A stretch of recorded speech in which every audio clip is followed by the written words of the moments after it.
Magandang araw po sa inyong lahat. So bago po tayo mag-aral ng salita ng Diyos, tayo muna po ay yumuko at tayo po ay manalangin. Ama naming banal na dakila at makapangyarihan sa lahat na sa amin ay nagmamahal na may likha ng langit at ng lupa. Salamat po Panginoon sa oras na ito na ipinagkaloob po sa amin na kami po ay nagsama-sama upang mag-aral ng iyong salita. Kami po Panginoon na pinatawad sa lahat ng aming mga kasalanan sa pamamagitan ng iyong banal na dugo.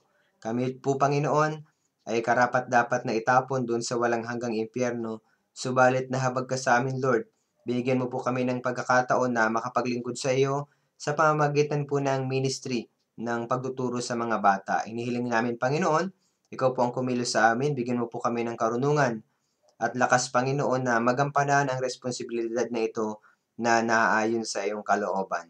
Sa oras din pong ito, hinihiling ko po na buksan mo po ang puso ng bawat isa na nakikinig sa oras na ito, na ang bawat pag-aaralan namin ay maitanim sa aming puso at mai-apply namin sa araw-araw na aming pamumuhay. Tulungan mo din po ako na maituro ko lamang ng tama ang iyong salita at hindi ang aking sariling opinyon o kaisipan. Panginoon, mula simula hanggang sa matapos, ipinagkakatiwala po namin sa iyong lahat.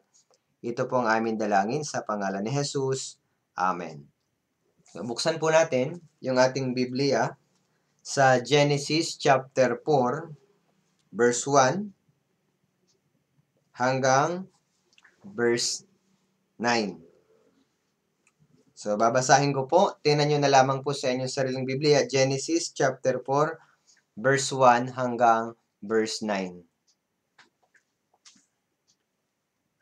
Verse 1, At nakilala ng lalaki si Eva na kanyang asawa at siya'y naglihi at ipinanganak si Cain.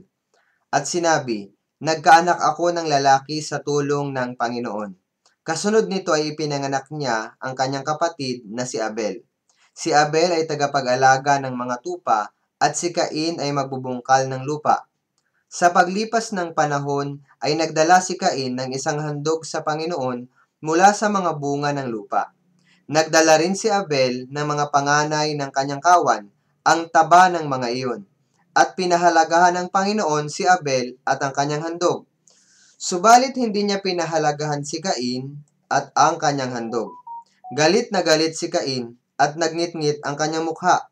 Sinabi ng Panginoon kay Cain, Bakit ka nagalit at bakit nagnitngit ang iyong mukha? Kung ikaw ay gumawa ng mabuti, hindi ka ba tatanggapin? At kung hindi ka gumawa ng mabuti, ang kasalanan ang nag-aabang sa pintuan. Ikaw ang nais nito, subalit kailangang madaig mo ito. Verse 8, Sinabihan ni Cain ang kanyang kapatid na si Abel at nangyari. Nang sila'y nasa parang, tumindig si Cain laban kay Abel na kanyang kapatid at ito'y kanyang pinatay. Verse 9, At sinabi ng Panginoon kay Cain, Nasaan si Abel na iyong kapatid? At sinabi niya, Aywan ko, ako ba'y tagapagbantay ng aking kapatid? So, maraming salamat po. So, ngayon pong araw, pag-aaralan natin yung tungkol sa handog ni Cain at ni Abel. So, hanggang ngayon, nasa Genesis po tayo. Nung mga nakaraan na pag-aralan po ninyo, yung Genesis chapter 1 patungkol po sa paglikha ng Diyos. And then sa Genesis chapter 2, yung tungkol po sa utos ng Diyos. Unang utos ng Diyos na ibinigay sa tao. And then sa Genesis chapter 3, nagkasala yung tao. Yan yung unang kasalanan ng tao. And then Genesis chapter 4, pag-aaralan natin yung tungkol sa handog ni Cain at ni Abel. So, mauunawaan natin dito yung tungkol sa unang ebanghelyo, first gospel. So, kukunan po natin ito ng aral, hindi man lahat verse by verse, subalit yung mahalaga pong bagay, doon po tayo magpo-focus. Kaya, babasahin ko po sa Genesis chapter 4, ulit hanggang verse 1 hanggang verse 5. Ito muna po yung pag-aaralan natin. At nakilala ng lalaki si Eva na kanyang asawa, at siya'y naglihi at ipinanganak. Si Cain at sinabi, Nagkaanak ako ng lalaki sa tulong ng Panginoon. Kasunod nito ay ipinanganak niya ang kanyang kapatid na si Abel. Si Abel ay tagapag-alaga ng mga tupa at si Cain ang magbubungkal ng lupa. Sa paglipas ng panahon ay nagdala si Cain ng isang handog sa Panginoon mula sa mga bunga ng lupa. Nagdala rin si Abel ng mga panganay ng kanyang kawan, ang taba ng mga iyon, at pinahalagahan ng Panginoon si Abel at ang kanyang handog. Verse 5, subalit hindi niya pinahalagahan si Cain at ang kanyang handog. Galit na galit si Cain at nagnit-ngit ang kanyang mukha. So, yung dalawa pong ito po ay anak ni Adan at ni Eva. So, si Cain at si Abel. So, yung panganay po dito, si Cain, yung sumunod sa kanya, si Abel. So, si Cain at Abel, parehas sila nag-alay sa Panginoong Diyos. So nagpapakita ito, nagre-represent ito sa dalawang uri ng mananampalataya. So, maraming tao po yung nananampalataya sa Diyos. Yung mga nananampalataya sa Panginoong Diyos, may iba-iba silang paraan kung paano nila may papakita yung kanilang pananampalataya sa Diyos. Iba-iba yung paraan na ginagawa nila ng paniniwala sa Diyos. Pero sa maraming mga mananampalataya, may mga tao na re-reject ng Diyos yung kanilang pananampalataya. Meron namang mga mananampalataya na tatanggapin ng Diyos yung kanilang pananampalataya. Maraming tao po yung kagaya ni Cain at ni Abel. Naniniwala sila sa Diyos. Nais nilang mag-alay sa Diyos si Cain at si Abel. Pero sa huli, magkaiba po yung kanilang kapalaran. May tinanggap ang Diyos, tapos merong na-reject ang God. Kaya pag-aaralan natin ito, pag-iisipan po natin kung bakit tinanggap ng Diyos yung alay ni Abel at ano yung problema kay Cain. Bakit hindi tinanggap ng Diyos yung alay ni Cain? So, tingnan muna natin ulit sa Genesis chapter 4, verse 3 hanggang verse 5. Unahin po natin yung handog ni Cain. Tingnan natin sa Genesis chapter 4, verse 3 hanggang verse 5. Pakicheck po sa inyong sariling Biblia. Babasahin ko po. Sa paglipas ng panahon, ay nagdala si Cain ng isang handog sa Panginoon mula sa bunga ng lupa. Nagdala rin si Abel ng mga panganay ng kanyang kawan, ang taba ng mga iyon, at pinahalagahan ng Panginoon si Abel at ang kanyang handog. Verse 5, subalit hindi niya pinahalagahan si Cain at ang kanyang handog. Galit na galit si Cain. Nagnit-ngit ang kanyang mukha. So, si Cain po, sabi diyan, nagdala. So, nagdala si Cain ng isang handog sa Panginoon mula sa bunga ng lupa. So, si Cain po ay isang magbubungkal ng lupa. Siguro, magsasaka po siya, nagbubungkal siya ng lupa. So, naghandog po siya sa Panginoon. Si Abel naman, tagapag-alaga ng tupa, parang pastol po siya, naghandog din siya sa Panginoon. Pero yung kay Cain, hindi po tinanggap ng Panginoon. Kung titingnan natin yung trabaho, kung pag-uusapan natin yung kanilang trabaho, mas mahirap yung trabaho ng pagbubungkal ng lupa. Kumpara naman kay Abel na tagapag-alaga ng tupa, ng kawan, tupa. So, tagapag-alaga siya, parang pastol po siya.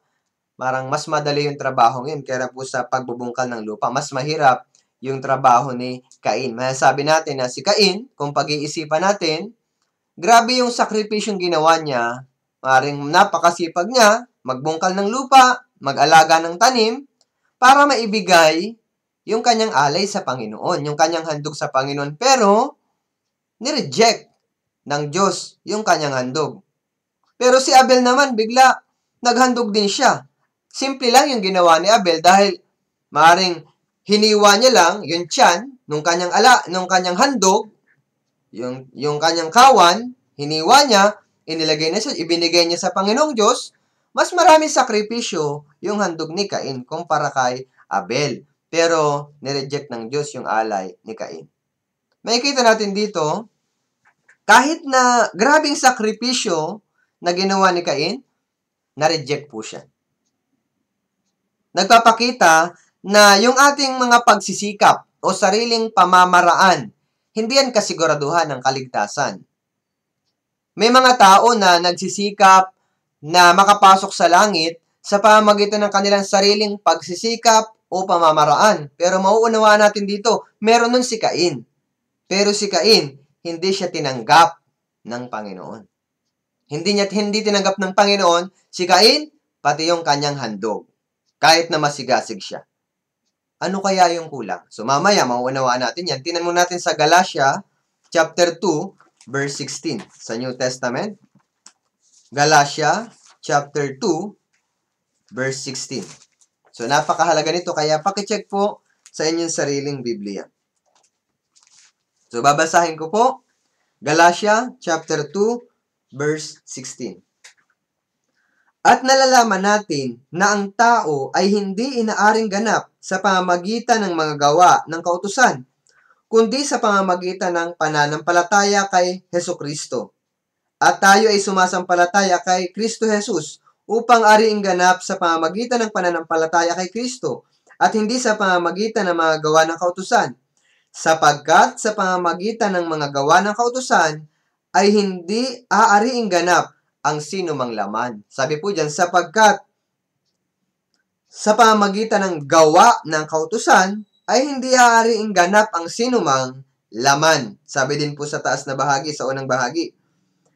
At nalalaman natin na ang tao hindi inaaring ganap sa pamamagitan ng mga gawa ng kautusan, kundi sa pamamagitan ng pananampalataya kay Kristo Jesus. So, yung tao daw po hindi aariing ganap sa pamamagitan ng gawa ng kautusan. Sa kaligtasan, hindi assurance na porket marami tayong ginagawa, masigasig tayo gamit yung ating sariling pamamaraan, makakapasok tayo sa langit.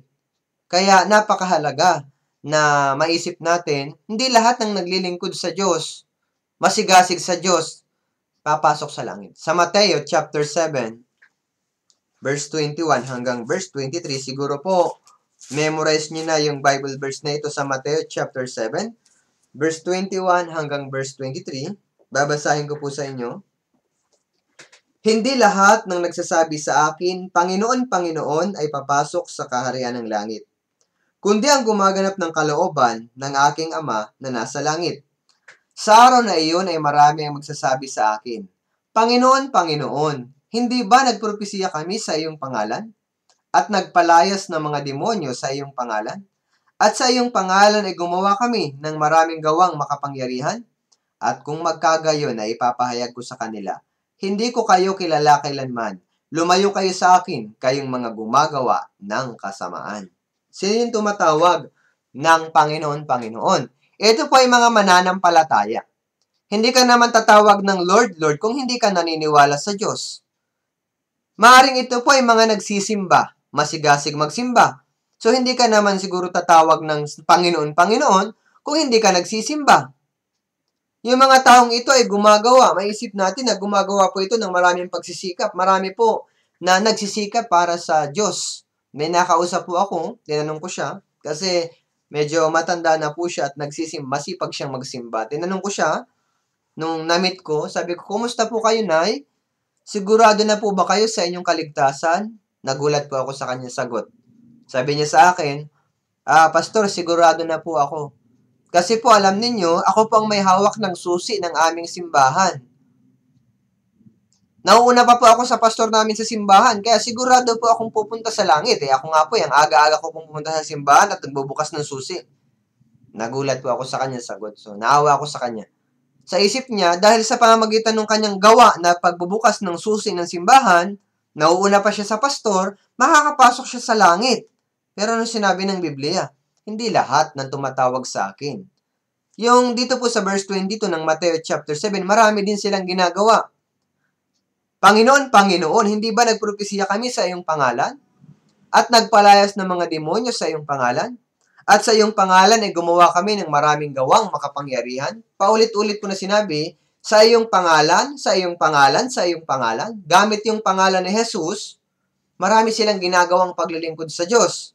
Pero, sa huli, anong sabi ng Panginoon sa verse 23? At kung magkagayon ay ipapahayag ko sa kanila, hindi ko kayo kilala kailanman. Lumayo kayo sa akin, kayong gumagawa ng kasamaan. Sa isip nila, kilala nila ang Panginoon. Sa isip nila, tatanggapin sila ng Diyos. Pero pagharap sa Diyos, hindi pala sila tatanggapin ng Diyos. Napaka-seryoso ng bagay na ito. So, marami ngayon, religious leader, mga nagsasabing mananampalataya. So, gumagawa sila ng gumagawa. Pero kailangan i-check natin. Yun bang ginagawa natin? Ito ba ay ayon sa salita ng Diyos? Kasi sila gamit yung pangalan ni Jesus eh. Pero kailangan i-check natin. Ito ba ang gusto ng Panginoon? Ayon ba ito sa Biblia? Dahil kahit anong gawin nating gawa, kung hindi naman ito ang gusto ng Diyos, hindi ang tatanggapin ng ating Panginoong Diyos. So kaya nga 2 Corinthians chapter 13 verse 5, sabi dito, memorize niyo po siguro to. 2 Korinto chapter 13 verse 5, siyasatin ninyo ang inyong mga sarili kung kayo'y nasa pananampalataya. Subukin ninyo ang inyong mga sarili. Hindi ba ninyo nalalaman na si Jesucristo ay nasa inyo, malibang kayo'y nabigo sa pagsubok? Siyasatin ninyo ang inyong mga sarili kung kayo'y nasa pananampalataya. Subukin ninyo ang inyong mga sarili. Hindi ba niyo nalalaman na si Jesucristo ay nasa inyo? Kailangan i-check natin yung ating sarili. Ligtas ba talaga ako? Paano kung mamatay ako ngayon? Saan kaya ako pupunta? Kasi kahit na marami tayong ginagawa sa Panginoong Diyos, ang isang tao, pero hindi naman talaga siya sigurado sa kanyang kaligtasan, kahit marami siyang effort na ginagawa, kung hindi ito ayon sa Biblia, marereject siya ng Diyos pagharap sa Panginoong Diyos. Kaya napakahalaga. So, kailangan suriin natin yung ating ginagawa kung ayon ito sa Biblia. So, si Cain, masipag siya, masigasig siya, pero hindi naman yun ang kalooban ng Panginoong Diyos. Delikado po yan. Sabi sa Roma, chapter 10, ito po yung problema ngayon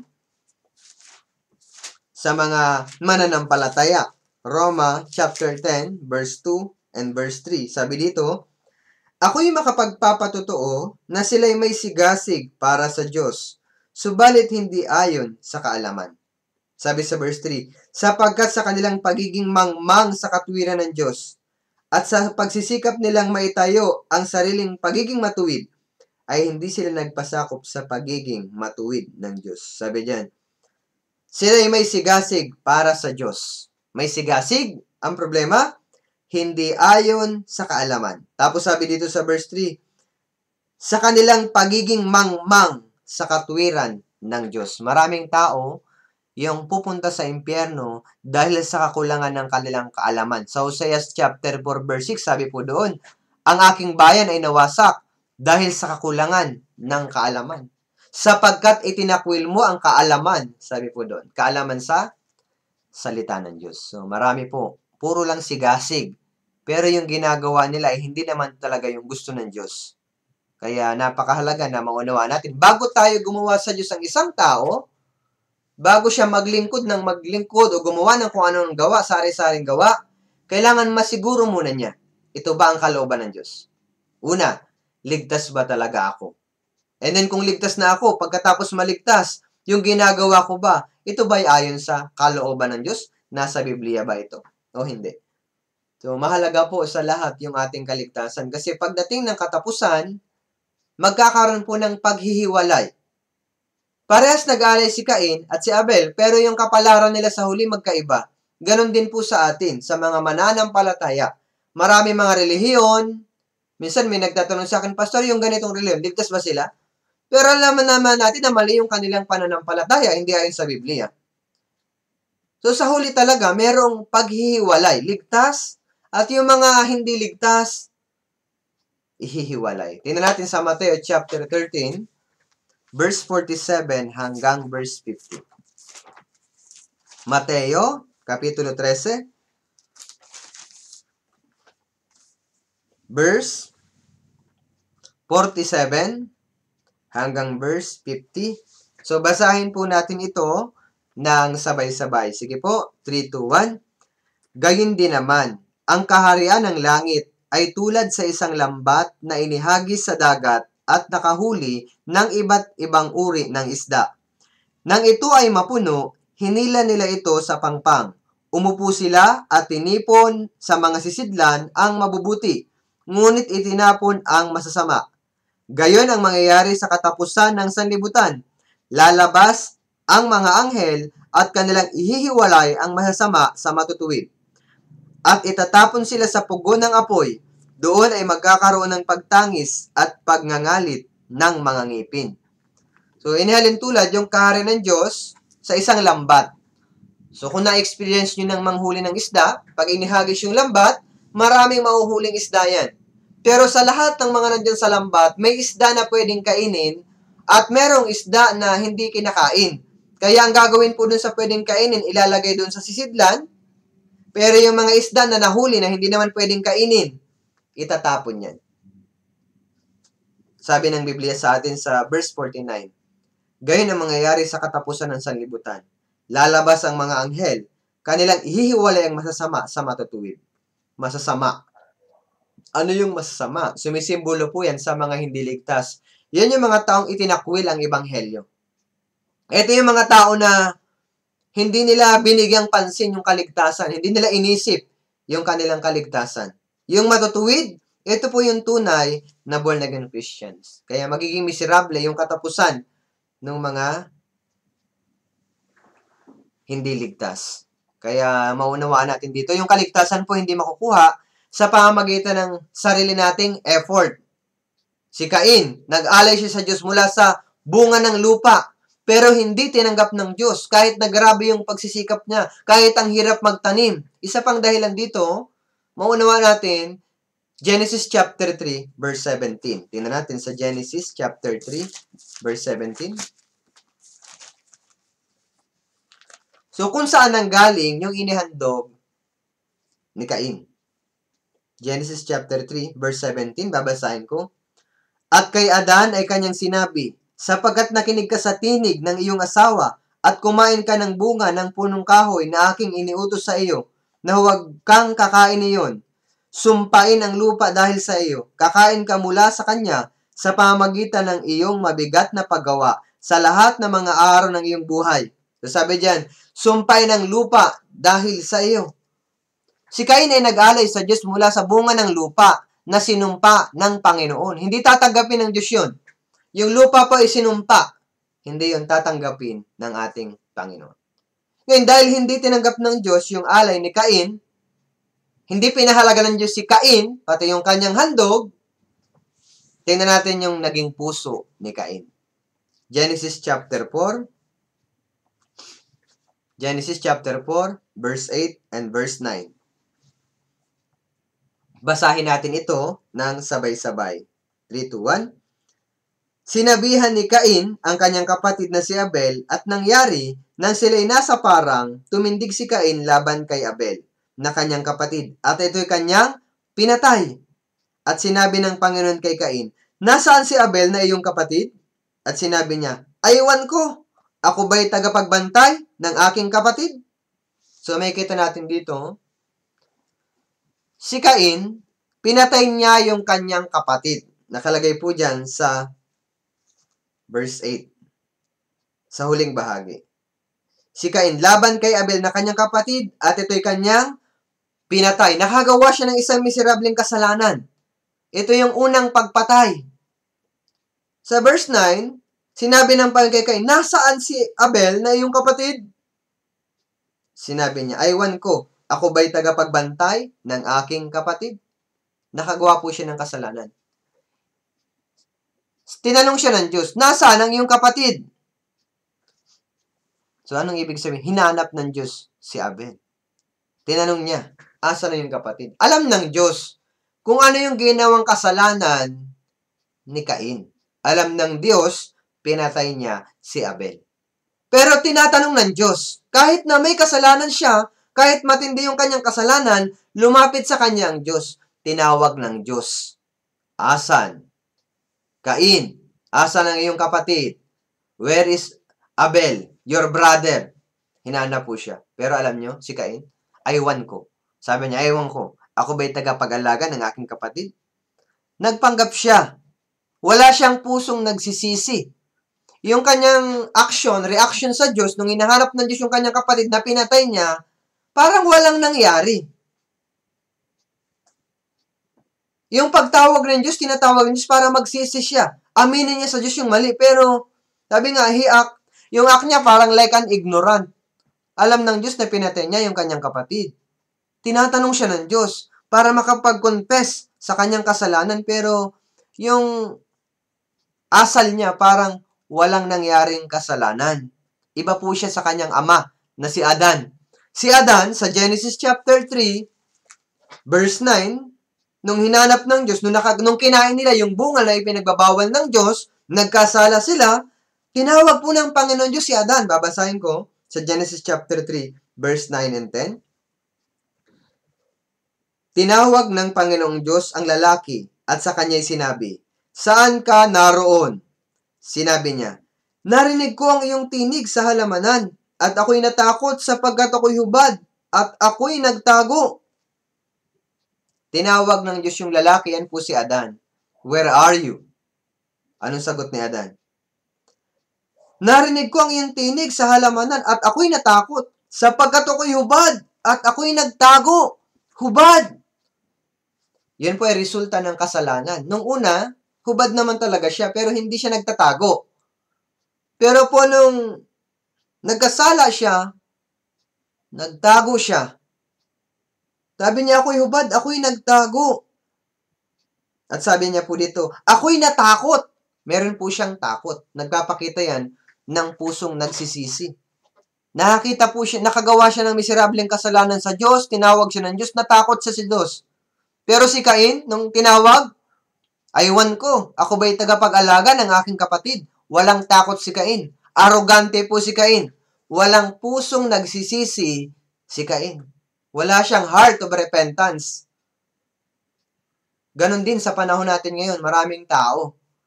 Patuloy sa kasalanan, patungo sila dun sa walang hanggang impyerno, pero ayaw nilang magsisi sa kanilang kasalanan. Kung titignan natin yung kwento sa Biblia, tungkol sa Pariseyo, isang relihiyosong tao, nanalangin siya sa Diyos pero ipinagmalaki niya yung kanyang ginagawa.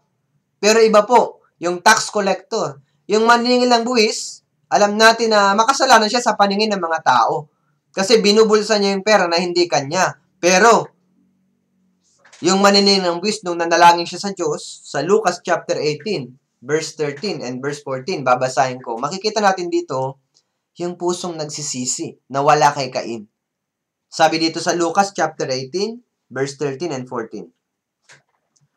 Subalit ang maniningil ng buwis na nakatayo sa malayo ay ayaw itingin man lamang ang kanyang mga mata sa langit, kundi dinadagukan ang kanyang dibdib na nagsasabi, Diyos, mahabag ka sa akin na isang makasalanan.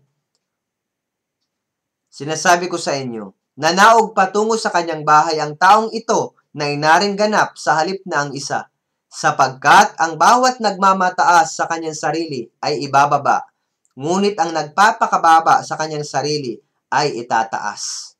Sabi ng ng tax collector, nakatayo sa malayo, ayaw itingin man lang ang kanyang mata sa langit, dinadagukan ng kanyang dibdib, Diyos, mahabag ka sa akin na isang makasalanan. Marami pong tao ngayon, naniniwala sila sa Diyos pero wala silang realization sa kanilang kasalanan. Wala silang pagbabago ng puso, ng isip, patungo sa Diyos. Kaya kahit na makasalanan yung kanilang kalagayan, parang yung kilos ay wala, okay lang. Parang walang nangyari, parang si Abel. Parang si Cain. So si Cain, tinawag po siyang evil o masama. Sa 1 John chapter 3, verse 12, wala po siyang pusong nagsisisi. Napaka-arrogante niya. 1 John chapter 3, verse 12, babasahin ko. Na hindi gaya ni Cain, na siya'y sama-sama at pinaslang ang kanyang kapatid. At bakit niya ito pinaslang? Sapagkat ang kanyang mga gawa ay masasama at ang mga gawa ng kanyang kapatid ay matutuwid. Sabi diyan, si Cain, na siya'y sama-sama sapagkat ang kanyang gawa ay masasama. Masasama daw po yung gawa ni Cain. Tinawag ng Diyos, nasaan ang iyong kapatid? Aywan ko. Pero po si Adan, ako'y natakot. Ako'y hubad at ako'y nagtago. Kaya anong ginawa ng Panginoon Diyos nung may pusong nagsisisi ang tao kay Adan? Nagpatay ang Diyos ng hayop. Tinakpan yung kanilang kahihiyan ng kasuotang balat. Pero para magawa yung kasuotang balat, nagpatay ang Diyos ng hayop. Parang ganun po ngayon ang Panginoon sa mga tao. Yung mga tao, maraming tao yung patungo doon sa walang hanggang impyerno. Tinatawag ng Diyos yung mga makasalanan. Sabi ng Diyos sa Mateo chapter 11 verse 28, lumapit kayo sa akin, kayong lahat na nanlulupaypay at lubang nabibigatan. Bibigyan ko kayo ng kapahingahan. Pero anong mga tao? Hindi sila interesado. So, busy ang tao sa mga material na bagay. Ayaw nilang pag-aralan ang Biblia. Sabi sa John chapter 5 verse 40, subalit ayaw ninyong lumapit sa akin upang kayo magkaroon ng buhay. Ayaw ng tao. Nasa tao po ang problema. Yung Diyos tinatawag. Gaya po kay Cain. Tinawag siya, tinanong siya ng Diyos para sana mag-confess siya. Pero binaliwala niya. Akala niya, sabi niya, aywan ko, ako ba'y tagapag-alaga ng aking kapatid? Akala niya, makapagtatago siya sa Diyos. Akala niya, wala lang sa Diyos. Pero po, alam ng Diyos. Lahat ng bagay. Wala tayong maitatago sa Diyos. Sa Hebreo, chapter 4, verse 13, Hebreo, chapter 4, verse 13. Babasahin ko po sa inyo. At walang nilalang na nakukubli sa harapan niya, kundi ang lahat ng mga bagay ay hubad at hayag sa mga mata niya na ating pagsusulitan. Sabi diyan, walang nilalang na nakukubli sa harapan niya, kundi ang lahat ng mga bagay ay hubad at hayag sa mga mata niya na ating pagsusulitan. So, wala tayong maitatago sa Diyos. Akala ng mga tao, makapagtatago sila sa Diyos. Patuloy pa rin sila sa kasalanan. Ganon din po sa church. May mga Kristiyano na patuloy pa rin sa paggawa ng kasalanan. At dahil sa kasalanan ito, nagkakaroon ng problema sa loob ng simbahan. Ano yung bunga kapag ang isang ligtas nagpatuloy sa kasalanan? Maring walang maligtas. Maring magkaroon ng problema sa loob ng simbahan kung papabayaan yung kasalanan. Isang example po, na akala ng tao, hindi mahayag ang kasalanan sa Joshua chapter 4. Sorry, Joshua chapter 7. Babasahin ko lamang po. Isang napakahalaga. Joshua chapter 7. Yung Joshua chapter 7, so, ito po, nagkaroon ng kasalanan si Akan. So, alam nyo, yung si Akan, sinakop ng Israel yung Jericho. Napabagsak nila yung pader ng Jericho sa tulong ng Panginoon. Pagkatapos ng Jericho, nagutos ang Diyos, huwag kayong kukuha ng mga itinilagang bagay. Pero merong isa sa kanila, kumuha ng itinilagang bagay na ipinagbabawal ng Panginoong Diyos. Hindi niya sinabi, kumuha siya, nagnakaw siya. Pero nung sumunod na mga araw, nakipaglaban sila sa Ai. Yung Ai, kaunti lang po yun kumpara sa Israel, mas marami yung Israel. Nung nagpadala sila ng espiya, sabi ng mga espiya, kaunti lang sila. Paunin mo lang, 3,000 o 2,000, okay na yon. Talo na natin yon. Kaya nagsugo si Joshua, salakay nila yung Ai. Pero po pag salakay dun sa Ai, natalo sila. May mga namatay sa kanilang kasamahan, tapos nagtakbuhan yung mga Israelita doon sa Ai. Kaya nalumo si Joshua. Sabi ni Joshua, Panginoon, bakit mo hinayaan? Bakit mo pinatawid ang bayang ito sa Jordan? Upang ibigay lamang kami at puksain sa kamay ng mga Amoreo? Sabi po ni Joshua, hindi niya alam kung ano nangyari. Kaya anong ginawa ni Joshua? Nagpatira pa siya sa Diyos. Maghapon. Nagpatira pa siya. Kaya sinabi ng Diyos kay Joshua, inihayag ng Diyos kay Joshua kung sino yung gumawa ng kasalanan. Hindi niya alam kung sino gumawa ng kasalanan. Hindi alam ni Joshua.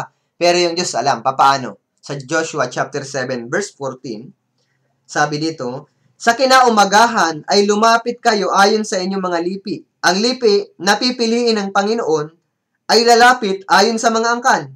At ang angkan na pipiliin ng Panginoon ay lalapit ayon sa mga sambahayan. At sambahayan na pipiliin ng Panginoon ay lalapit bawat lalaki. Paulit-ulit po na sinabi dito, pipiliin ng Panginoon. Una, ang lipi na pipiliin ng Panginoon. Ang angkan na pipiliin ng Panginoon. Ang sambahayang pipiliin ng Panginoon. Ano yung, sino yung pipiliin ng Panginoon? Yun pong gumawa ng kasalanan sa Israel. Diyos po ang pipili. Bakit siya ang pipili? Hindi si Joshua. Hindi po alam ni Joshua kung sino yun. Pero yung Diyos, alam niya. Kaya sino? Paano pipiliin? Tingnan natin, verse 16 hanggang verse 18, babasahin ko. Kinaumagahan, maagang bumangon si Joshua at inilapit ang Israel ayon sa kanilang mga lipi. At ang lipi ni Judah ay napili. Kanyang inilapit ang angkan ni Juda at napili ang angkan ng mga Zeraita. Kanyang inilapit ang bawat lalaki sa angkan ng mga Zeraita at si Zabdi ang napili. Kanyang inilapit ang bawat lalaki sa kanyang sambahayan at si Akan na anak ni Carmi, na anak ni Zabdi, na anak ni Zera sa lipi ng Juda ay napili. Paulit-ulit na sinabi, ay napili. Paulit-ulit, ay napili, ay napili, ay napili. Sinong pumili? Doon sa verse binasa natin kanina, sinong pumili sa verse 14? Ang angkan. Sabi dyan, ang lipi na pipiliin ng Panginoon. Diyos po ang paulit-ulit na nagsabi na pipili. So, pwede tayong magpanggap na wala tayong kasalanan sa Diyos. Pwede tayong magpanggap na okay lang, parang si Cain. Pero, yung Diyos, nakikita ng Diyos yan. Yung mga tao, patuloy silang gumagawa ng kasalanan. Yung mga tao, ayaw nila magsisi sa kasalanan. Pero, kasi wala naman nangyayari sa kanila.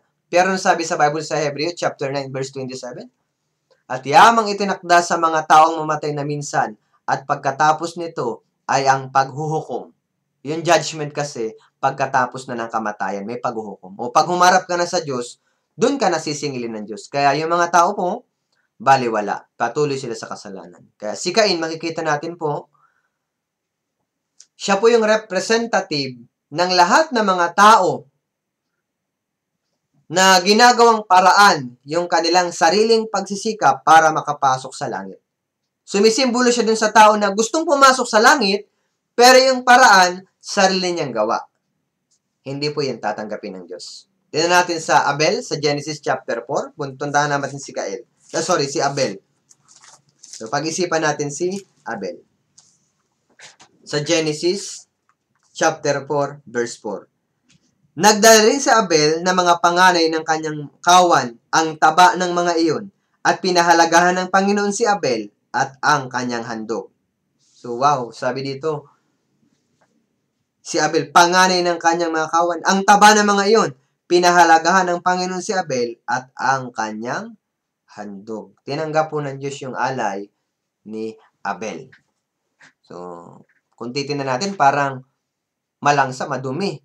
Mas maganda sana kung panlabas na nyo, mas maganda yung alay ni Cain kaysa kay Abel. Pero binaliwala ng Diyos. Kahit na magandang tingnan, yung alay ni Cain, hindi yun ang mahalaga sa Diyos.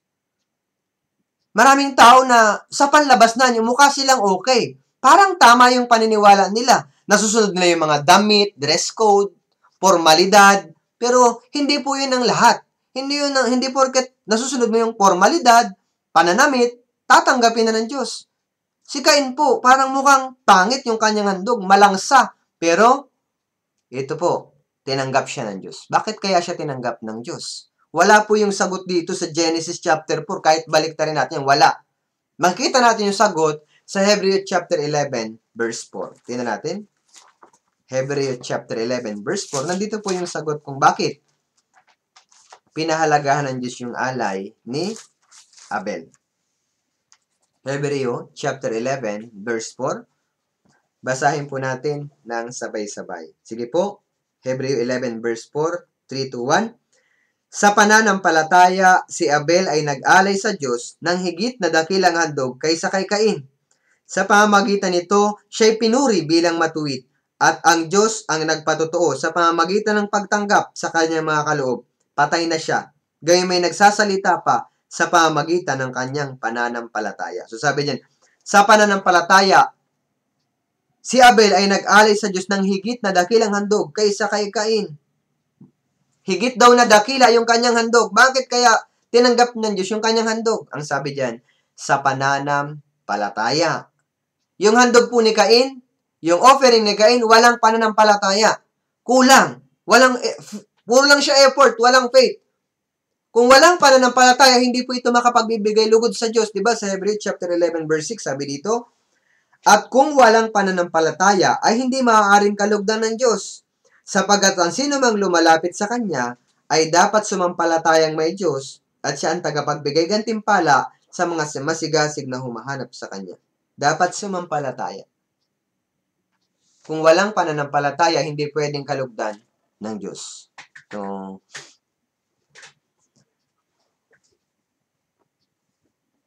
yung Israel. So, kung titignan natin yung Biblia, yung Panginoong Jesus nung time ng ating Panginoon, hindi siya makagawa ng miracle. Dahil sa kawalan, hindi siya gumawa ng makapangyarihang gawa dahil yung mga tao dun walang pananampalataya sa Mateo chapter 13 verse 58. Hindi siya gumawa ng himala. Sabi kasi dun dahil sa kanilang kawalan ng pananampalataya. Yung mga Israelita din po dun sa Roma chapter 11 verse 20. Kawalan din po ng pananampalataya.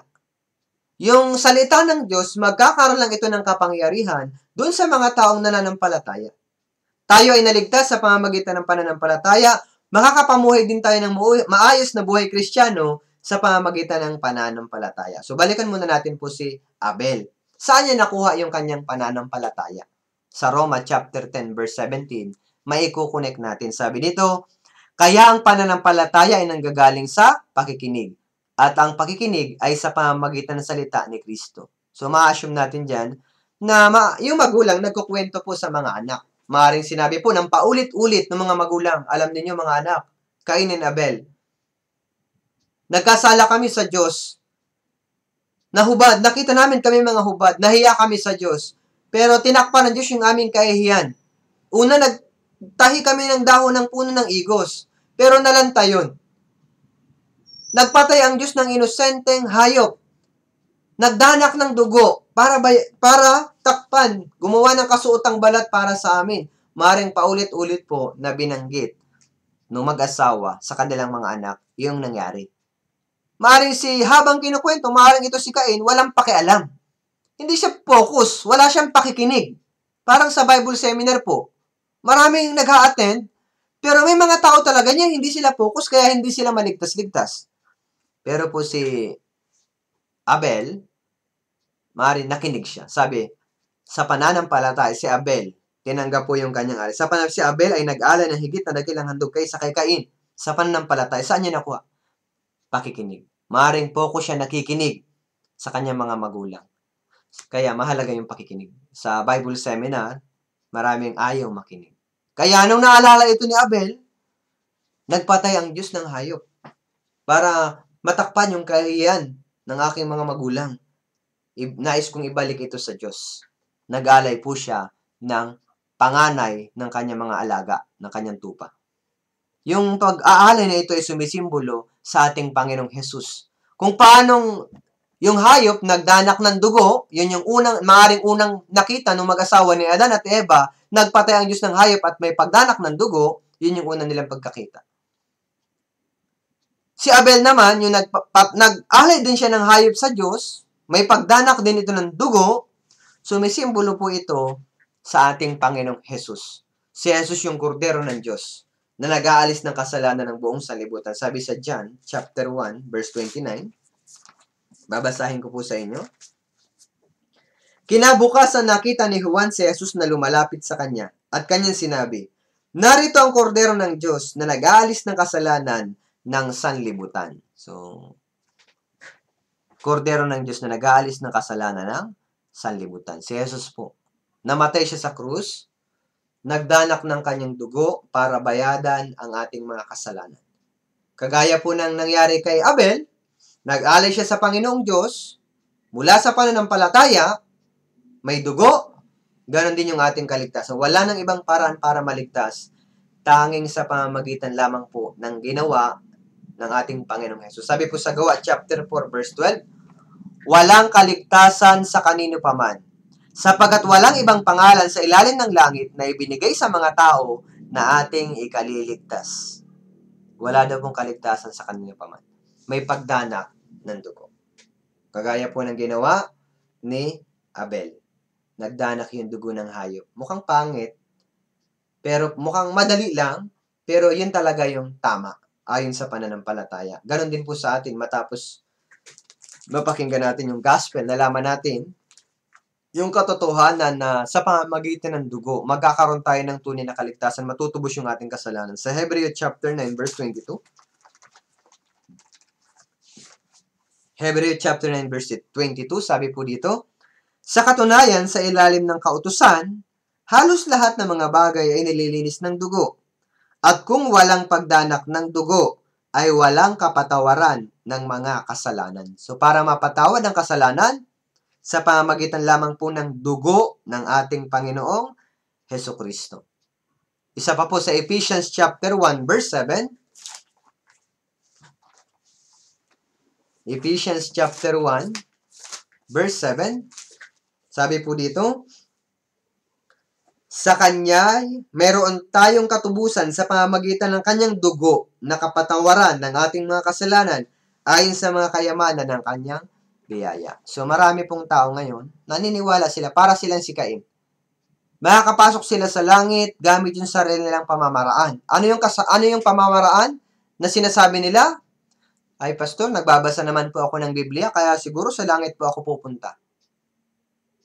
Yung eunuko po na taga Ethiopia, nagbabasa din pero hindi siya ligtas. Kaya nga, pinadala sa kanya ng Panginoon si Felipe para ipangaral sa kanya yung ebanghelyo, yung kaligtasan. Sabi ng iba, Panginoon, nananalangin naman ako. Pastor, nananalangin naman ako, gumagawa naman po ako ng mabuti, lagi naman po ako nagsisimba, ikinukumpisal ko naman po ang mga kasalanan ko palagi. Tinanggap ko na po si Jesus bilang personal na tagapagligtas sa aking puso. Nanalangin po ako ng pagtanggap. Naniniwala sila na sa pamamagitan nito, makakapasok sila sa langit. So, ipagpalagay natin ito nga. Paggawa ng mabuti, pag-alis ng mga bisyo, pagtulong sa kapwa, pagbabasa ng Biblia, prayer of acceptance. So, kung maliligtas tayo sa pamamagitan ng mga gawang ito, hindi na dapat namatay ang ating Panginoon sa krus. Dapat sinabi niya, okay, magsimba na lang kayo linggo-linggo, makakapasok kayo sa langit. Hindi ko na kailangan mamatay, ang hirap kayong mamatay sa krus. Pero hindi po ganun ang nangyari. Dahil hindi tayo pwedeng maligtas sa pamamagitan ng ating pagsisikap, yung Panginoong Diyos nagkatawang tao. Bumaba sa lupa para iligtas tayo sa ating mga kasalanan. Sabi po sa Philippians chapter 2 verse 6 and 8 hanggang 8, na siya, bagamat nasa anyo ng Diyos, ay hindi niya itinuring na isang bagay na dapat panghawakan ang pagiging kapantay ng Diyos, kundi hinubaran niya ang kanyang sarili at kinuha ang anyong alipin na naging katulad ng tao. At palibhas ay natagpuan sa anyo ng tao. Siya'y nagpakababa sa kanyang sarili at naging masunurin hanggang sa kamatayan, maging sa kamatayan man sa krus. Siya'y nagpakababa sa kanyang sarili. Siya po yung Diyos, bumaba sa lupa para tubusin yung ating mga kasalanan. Ang ipinangbayad po sa ating mga kasalanan, yung kanyang banal na dugo. Napakahalaga no. Kaya nga, yung kaligtasan po, hindi sa pamamagitan ng ating sariling pagsisikap. Ito po ay biyaya ng ating Panginoong Diyos. Biyaya. Hindi pwede. Biyaya. Yung biyaya, hindi po ito pinagtrabahuhan. Sa Ephesians chapter 2, verse 8 and 9, babasahin ko. Sapagkat sa biyaya, kayo'y naligtas sa pamamagitan ng pananampalataya, at ito hindi sa pamamagitan ng inyong sarili. Ito'y kaloob ng Diyos, hindi sa pamamagitan ng mga gawa, upang ang sinuman ay huwag magmalaki. So, hindi daw po sa pamamagitan ng gawa, upang ang sinuman ay huwag magmalaki. So, hindi sa pamamagitan ng gawa, hindi sa pamamagitan ng gawa ng tao, hindi sa pamamagitan. Pero maraming tao ngayon anong ginagawa? Akala nila, dugo nila pwedeng pangbayad kapag Biyernes Santo daw, hinahagupit nila yung kanilang likod. Nagpipinitensya sila. Pak! Makikita mo sa likod nila, may mga dugong lumalabas. Pinapahirapan nila yung kanilang sarili. Insulto ito sa Diyos. Bakit po? Namatay na si Jesus para sa atin. Hindi na natin kailangan pang sarili natin, dugo, ibabayad natin, madumi yan. Hindi yan tatanggapin ng Panginoon Diyos. Yung iba po, malala. Sila pa yung nagpapapako sa krus. Yung katawan nila ipapako sa krus. Sa isip nila, siguro pag ipinako sila, maalis yung kanilang mga kasalanan. Kaya may panata dyan, taon-taon, ipapako daw para maalis yung kasalanan. Hindi po ito ayon sa Biblia. So, hindi dugo ng tao, kundi dugo ng ating Panginoong Jesus. Lahat ng ating mga kasalanan, pinatawad ng dugo ng ating Panginoong Jesus. At yung kasalanan ito, yung kaligtasang ibinigay ng Diyos sa pamamagitan ng dugo, yan po ay may kasiguraduhan na hindi pwedeng mawala. Sa John chapter 10, verse 28 and 29, sabi doon, sila'y binibigyan ko ng buhay na walang hanggan at kailanman hindi sila mapapahamak. Hindi sila agawin ng sinuman sa aking kamay. Ang mga ibinigay sa akin ng aking ama, higit na nakilakay sa lahat. walang makakaagaw ng mga ito sa kamay ng Ama. Marami po nagtuturo na mga simbahan na nawawala daw ang kaligtasan. Sa katunayan, yung church natin, inakusahan na kulto. Kasi daw, tinuturo natin hindi nawawala ang kaligtasan. So, hindi po talaga nawawala ang kaligtasan. Sabi niya, hindi mapapahamak. Ibig sabihin, hindi ka napupunta sa impyerno. Sabi din po sa Roma chapter 8, verse 35, sino ang makapaghihiwalay sa atin sa pag-ibig ni Kristo? Ang kahirapan ba, o ang kapigatian, o ang pag-uusik, o ang tagutom, o ang kahubaran, o ang panganib, o ang tabak?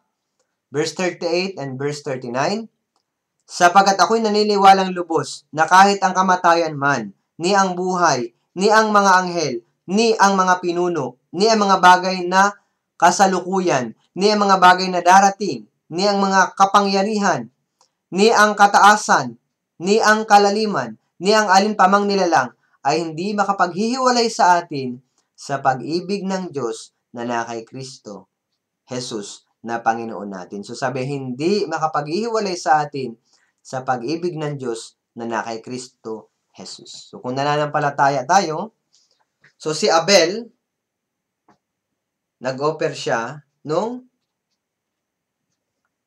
mula dun sa yung alaga niya, tupa, kordero. So may dugo.